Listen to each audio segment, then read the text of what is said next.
It's been a few weeks since Eiyuden Chronicle 100 Heroes was released, and since then, I've been in complete Eiyuden mode. Overall, I really loved the game, and it's something that I hope continues for many more installments. One thing that 100 Heroes did particularly well was its minigames. Yeah, some of them had some issues, but there were also some really awesome ones in the mix. And that is just what today's video is all about. I'm going to be ranking and rating the Eiyuden Chronicle minigames. This video is just going to talk about the main ones. I won't be including the trading or guild systems, since these pretty much just involve many selections with limited interactivity. I'm also not going to classify the duels or the war battles as minigames, since these are more like alternate combat systems. The factors that I'm taking under consideration when ranking and rating each game include the mechanics, the game's depth, the fun factor, and the incentive and reward for completing them. I would also like to know what your rankings are, so let me know in the comments below. Before we get into it, if you liked this video, it would help me out a lot to hit that like button and sub for more RPG and Eiyuden content coming soon. You can also hit that super thanks if you'd like to support the channel.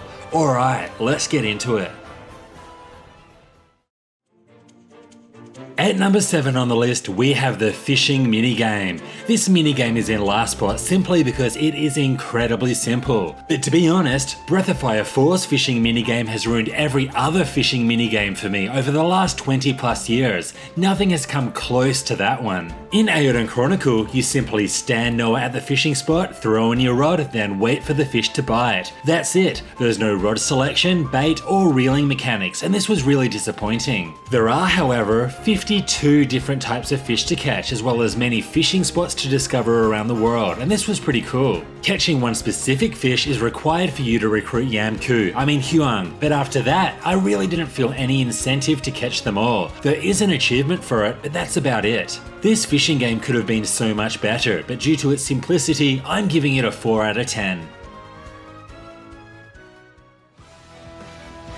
Beigoma is probably the most hit and miss minigame of the lot. Here we have a very expansive spinning top battle minigame with its own lengthy quest line and recruitable characters. This was a pretty cool idea, but it is a bit on the lengthy side and at times feels like a slog. When you challenge an opponent, it's a best out of 3 battle. You start by selecting 3 Beigoma to battle with, choosing the starting position, timing the spin, then letting it rip, Beyblade style. And that's basically all there is to it. Once you spin your top, you'll have very little control over the outcome of the battle. The only control that you do have is choosing when to boost your Beigoma after the gauge fills. If you time this right, you'll initiate a button mashing clash with your opponent, and this is a requirement in winning most of the required battles. The only other strategy comes in the selection of your Beigoma at the start of the battle, and by strategy, I mean trial and error. Just like every other aspect of this entire game, the help section tells you nothing. I had no idea what any of these stats actually meant, so I just chose my strongest Beigoma, and if that didn't work against the matchup, I tried another one. There are various classes of Beigoma too, from bronze all the way to rainbow, and you'll obtain most of these through monster drops. For the majority of the game, your Beigoma will be far too weak to stand any chance against the majority of opponents, especially the quest related ones. For this reason, this quest line is best saved for much later in the game.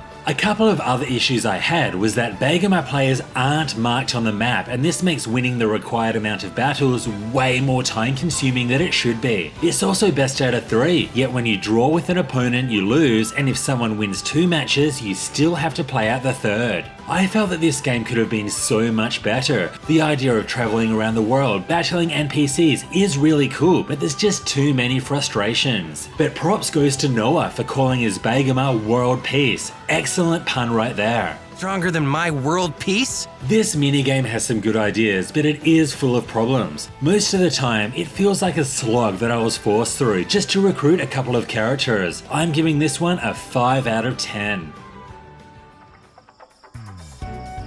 At number 5, we have the Cookoffs, and this was one of the things that I was most excited for leading up to the release. Just like in Suikoden 2, you'll need to battle against an enemy chef by choosing an appetizer, a main course, and a dessert, which will then be scored by 4 randomly selected judges. The idea here is perfect. Collecting the 93 recipes hidden around the world and carefully selecting them based on your judge's likes and dislikes. What could go wrong? Well, what went wrong was that it doesn't work properly. At this point in time, the game is severely bugged, with all dishes being classified as an appetizer. This means that you can select the same appetizers for every dish in every battle and you'll never come close to losing. I cannot wait for this to be patched. One of the things that I loved about this minigame is how faithful it is to Suikoden 2's Cookoffs. It also has its own storyline and its completion is required to recruit one of the characters. I am so glad that after all of these years, Cookoffs finally make a return. The magic would still be there if it just worked as intended, but as it stands, I'm giving it a 6.5 with a huge potential rise if the issues get patched.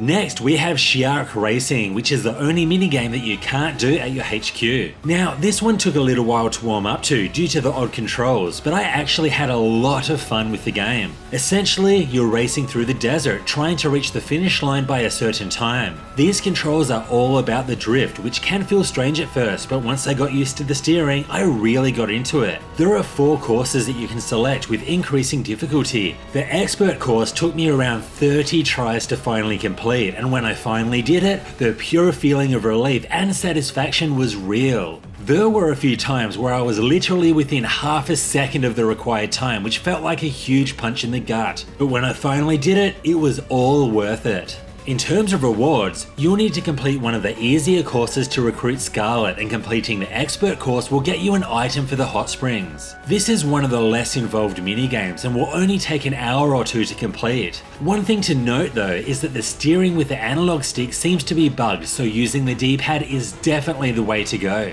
I know a lot of people may disagree, but I thought Shi'arc Racing was really cool. Learning how to drift properly did have a bit of a learning curve, but once I got used to it, I was completely invested. But with only 4 tracks, it is a little on the limited side. I'm giving Shi'arc Racing a 7 out of 10. The Eggfoots are lined up and raring to go.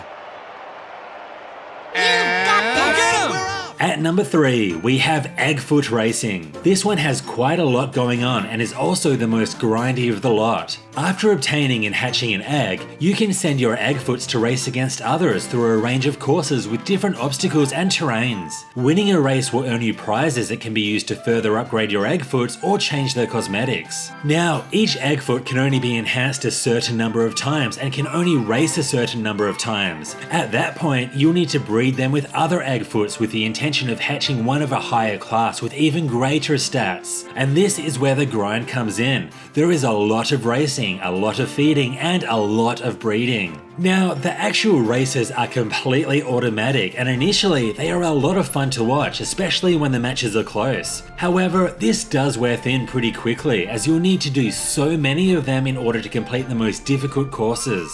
The good news is that this minigame is entirely optional with no links to character recruitment. The rewards for completing the final races are also quite good, providing useful accessories such as the Eggfoot Stone that increases both magic and strength by 25. Yes, it may be a complete grind, but there are some really great ideas here. Eggfoot Racing, you get a 7.5 out of 10.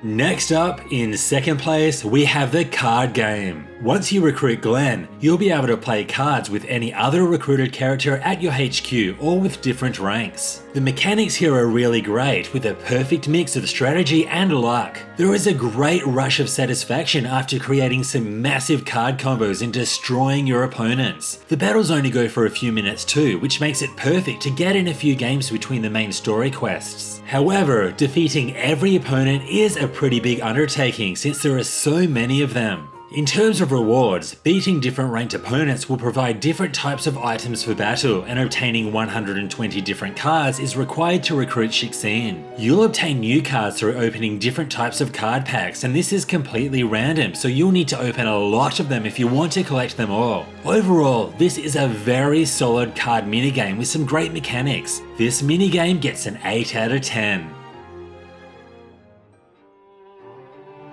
Now, for the best minigame in Eiyuden Chronicle 100 Heroes, we have the Theatre minigame, which absolutely blew my mind. The scope here is insane. There are 5 scripts to collect around the world, and these can be performed at your HQ's theatre. Your job is to select which character will play each role, and with so many different characters to choose from, the possibilities are nearly endless. The crazy thing here is that every single character has voice acting for every single role, and this is so much fun to play around with. Some characters are natural born performers, while others clearly don't want to be there. Choosing your most suited characters for each role will net you an S rank, which comes with some very useful equipment as a reward. You could try playing things perfectly, or you could just have some fun, such as casting Guru with his thick Aussie accent as a narrator.